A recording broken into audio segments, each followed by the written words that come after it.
So hi guys, welcome back to my two videos. तो इस video में दोस्तों डिस्कस करने वाले हैं यहाँ पर कुछ इंपॉर्टेंट कंपनीज़ को और उनसे रिलेटेड कुछ इंपॉर्टेंट अपडेट्स हैं, इसकी बात करेंगे इस वीडियो में। तो चलिए दोस्तों वीडियो की शुरुआत करते हैं। सबसे पहली कंपनी की बात करते हैं। पहली कंपनी का नाम है दोस्तों जियो फाइनेंशियल सर्विसेज लिमिटेड। बट इसको डिस्कस करने से पहले अगर आपने अभी तक चैनल को सब्सक्राइब नहीं किया है तो चैनल को सब्सक्राइब करके बेल आइकन को प्रेस कर लो और सेबी रजिस्टर्ड टेलीग्राम चैनल को भी ज्वाइन कर लो, जिसका लिंक आपको डिस्क्रिप्शन में देखने को मिल जाएगा।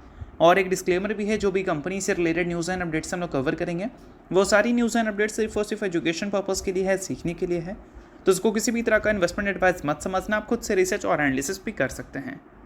तो चलिए दोस्तों वीडियो की शुरुआत करते हैं। सबसे पहले बात करते हैं जियो फाइनेंशियल सर्विसेज से रिलेटेड कुछ इंपॉर्टेंट न्यूज़ एंड अपडेट्स के बारे में। सो दोस्तों जियो से रिलेटेड दो काफ़ी बड़ी खबर हमें देखने को मिल रही है और दोनों खबर शेयर होल्डर के लिए बहुत ज़्यादा इंपॉर्टेंट है।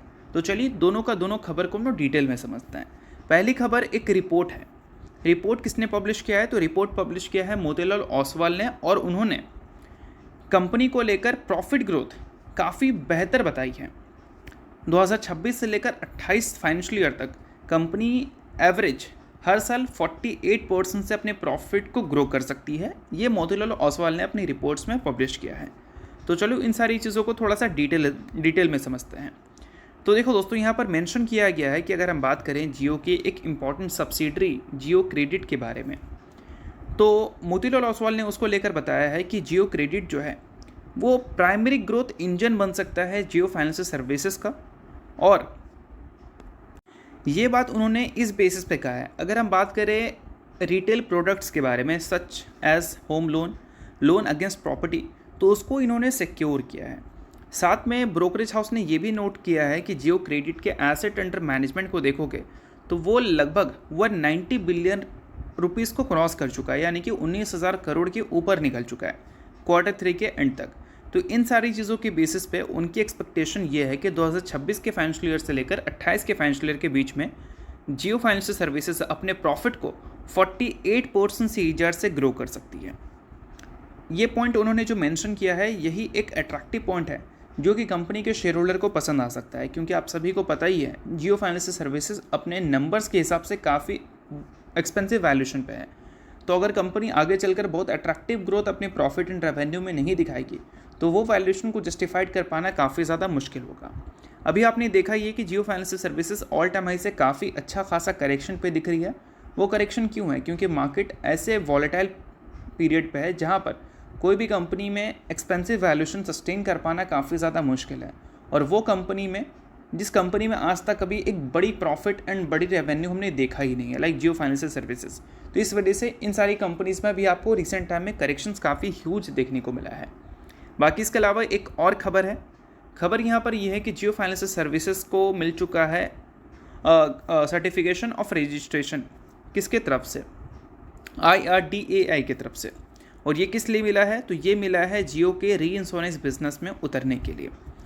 अलायंस ग्रुप के साथ इन्होंने जॉइंट वेंचर का फॉर्मेशन किया था री इंश्योरेंस बिजनेस में बिजनेस करने के लिए, और इसके लिए IRDA का जो अप्रूवल है वो बहुत ज़्यादा इंपॉर्टेंट है। तो सर्टिफिकेशन ऑफ रजिस्ट्रेशन उनको ग्रांट हो चुका है। तो इसका मतलब ये है कि सक्सेसफुल अब ये इस बिज़नेस की शुरुआत कर सकती है। तो ये काफ़ी अच्छी खबर है जियो फाइनेंशियल सर्विसेज के लिए। और देखो दोस्तों, एक पॉइंट मैं आपको बता देना चाहूँगा, जो 48% की ग्रोथ CAGR की कमेंट्री मोतीलाल ओसवाल ने की, और उसके अलावा जो जियो के री इंश्योरेंस बिजनेस है, ये सारी चीज़ें अच्छी क्यों हैं? क्योंकि ये सारी चीज़ें से हमें ये पता चलता है कि आगे चलकर कंपनी के नंबर्स अच्छे दिख सकते हैं, यही ना। और नंबर्स प्रेजेंट में कंपनी के अच्छे नहीं हैं, इसी वजह से मार्केट ने इस कंपनी को 52 वीक हाई से लगभग 30% से ज़्यादा तोड़ दिया है। क्यों भाई? क्योंकि कंपनी एक्सपेंसिव वैल्यूएशन पे थी।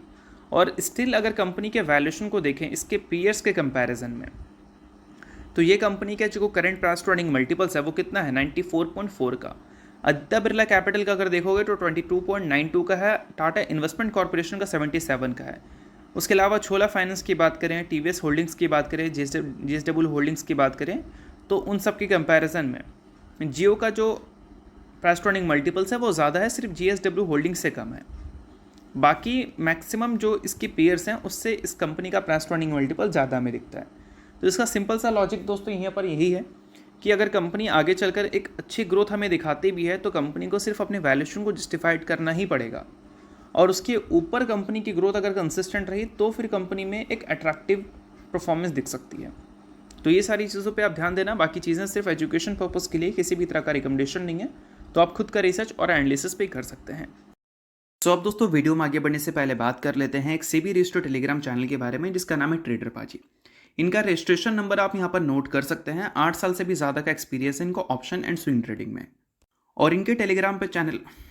इसके अलावा दोस्तों मार्केट समरी से रिलेटेड कंप्लीट डिटेल्स आपको यहाँ पर अपडेटेड देखने को मिलती है। उसके अलावा मार्केट के जो इंपॉर्टेंट लेवल्स हैं वो सारी चीज़ें भी आप यहाँ पर चेकआउट कर सकते हैं। साथ में दोस्तों कंपनी के टेक्निकल्स को प्रॉपर एनालिसिस कर यहाँ पर अपडेट किया जाता है, जिसको भी चेकआउट आप कर सकते हैं बिल्कुल फ्री ऑफ कॉस्ट। तो लिंक आपको डिस्क्रिप्शन में देखने को मिल जाएगा, लिंक के थ्रू जाकर चैनल को बिल्कुल फ्री में आप ज्वाइन कर सकते हैं। तो चलिए अब बात करते हैं अगली कंपनी के बारे में। सो अगली कंपनी का नाम है इन्फोसिस लिमिटेड। अब दोस्तों next trading session Infosys 2 news की वजह से फोकस में देखने को मिलेगी। पहली न्यूज़ यहाँ पर यह है कि इन्फोसिस ने अपने Q4 के जो डेट्स हैं, Q4 के रिजल्ट की डेट्स वो शेड्यूल कर दिया है। और वो देखो यहाँ पर मेंशन देखने को मिलेगा 22 अप्रैल से लेकर 30 अप्रैल तक कंपनी की बोर्ड मीटिंग चलने वाली है। और इस बोर्ड मीटिंग के आउटकम में कंपनी अपने Q4 के अर्निंग्स को रिपोर्ट करेगी। और नोट करो एक बात को कि कंपनी ने सिर्फ रिजल्ट की अनाउंसमेंट नहीं की है, लाइक रिजल्ट कंपनी का किस दिन आएगा वही अनाउंसमेंट नहीं हुआ है। उसके साथ ये भी हुआ है कि कंपनी कंसीडर करेगी उस बोर्ड मीटिंग में इस फाइनेंशियल ईयर का आखिरी डिविडेंड या फिर बोल सकते हैं फाइनल डिविडेंड, ठीक है।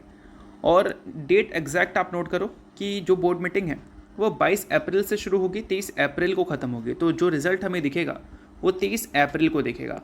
और उस दिन इस कंपनी के रिजल्ट से आप क्या उम्मीद कर सकते हो? तो मेरे हिसाब से आपको अच्छी उम्मीद लगाकर चलनी चाहिए, क्योंकि इन्फोसिस ने अभी हाल ही में Q3 के जो अर्निंग्स रिपोर्ट किए थे उसके बाद जो Q4 को लेकर उन्होंने गाइडेंस दिया था वो बेहतर दिया था।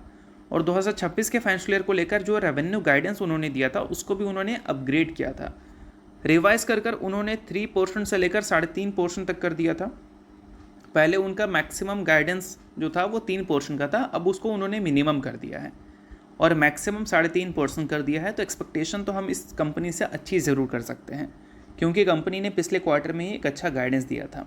बाकी अभी जो मिडिल ईस्ट में टेंशन चल रही है, उस टेंशन के बीच में सिर्फ कंपनी के रिजल्ट ही नहीं, कंपनी का गाइडेंस मैटर करेगा कि अगले फाइनेंशियल ईयर को लेकर यानी कि 2027 को लेकर कंपनी क्या उम्मीद कर रही है। अगर कंपनी की उम्मीद अच्छी है तो काफ़ी ज़्यादा मार्केट खुश हो सकती है, बट अगर कंपनी ने काफ़ी डिसअपॉइंटिंग गाइडेंस दे दिया 2027 के फाइनेंशियल ईयर को लेकर तो फिर मार्केट वापस से इन्फोसिस जैसी कंपनीज को तोड़ सकती है, क्योंकि ऑलरेडी इन्फोसिस 27.8% नीचे है लॉट्स ऑफ अनसर्टेनिटीज़ की वजह से। और इन्फ्लेशन बढ़ने का खतरा, फेड के रेट हाइक्स का खतरा, ये सारी चीज़ें अगर मार्केट को फिर से सुनने को मिली तो ऑब्वियस सी बात है कि और भी ज़्यादा इन्फोसिस टूट सकती है। और ये सारी चीज़ों पे ध्यान देना है, सिर्फ अर्निंग्स पे नहीं, कंपनी का गाइडेंस भी इंपॉर्टेंट है। बाकी कल के दिन इन्फोसिस इस न्यूज़ से भी आपको फोकस में रहती हुई दिखेगी, और वो न्यूज़ ये है कि डॉलर रुपीज़ के अगेंस्ट और भी स्ट्रांग हो चुका है। इनफैक्ट और भी क्या, ऑल टाइम हाई पे जा चुका है डॉलर रुपीज़ के अगेंस्ट, या फिर उल्टे भाषा में बोले बेइज्जती करने के लिए तो रुपीज़ डॉलर के अगेंस्ट ऑल टाइम लो पे जा चुका है। अब ये मत बोलना है कि डॉलर स्ट्रांग हो रहा है रुपीज़ गिर रहा है। हमारा रुपीज़ कोई भी अनसर्टेनिटी के टाइम पे गिरता ही है, ना कि कभी स्टेबल दिखा है। तो ये सारी चीज़ों को लेकर अगर हमारी टेक कंपनी की बात करें तो वो काफ़ी ज़्यादा खुश हो सकती है कि उनका मेन सोर्स ऑफ रेवेन्यू जो है वो डॉलर में ही आता है, रुपीज़ में कन्वर्ट कर वो खर्च करते हैं। तो ज़्यादा पैसा आएगा और खर्च उतना ही होगा, तो इनके पास ज़्यादा पैसे बचेंगे, तो मार्जिन्स अपग्रेड हो सकते हैं। तो ये सारी चीज़ों पे आप ध्यान देना। बाकी इसके अलावा बात करें अगली कंपनी के बारे में, तो अगली कंपनी का नाम है एनलॉन हेल्थ केयर।